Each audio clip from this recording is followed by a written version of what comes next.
Inihayag ng Commission on Elections o COMELEC kahapon November 10 na may 21 kandidato kabilang na ang 10 na nanalo sa Barangay at Sangguniang Kabataan o BSK elections ngayong taon ang na-disqualify. Ito'y matapos silang mapatunayan ng First and Second Division na nagkasala ng premature campaigning at vote buying.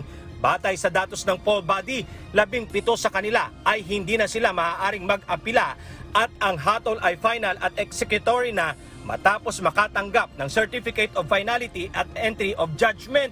Sa mga na-disqualify, 12 ang nag-apply para sa posisyon ng SK Kagawad, 5 para sa Barangay Kagawad, 2 para sa SK Chairperson at 2 para sa Barangay Chairman. 17 sa nasabing bilang ang pinal na ang diskwalifikasyon.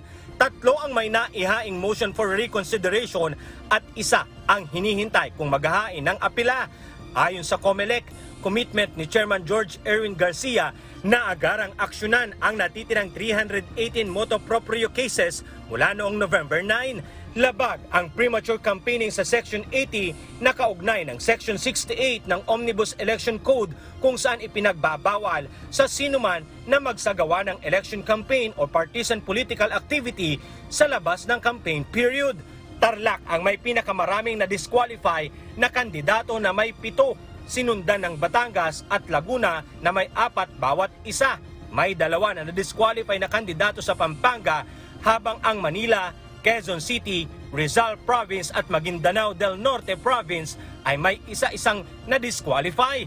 Nauna nang iniutos ng COMELEC ang pagpapahinto ng proklamasyon ng mga nanalong kandidato na may mga nakabinbing kaso ng disqualification para hindi mawala ng bisa ang kanilang naging hatol sa mga kaso.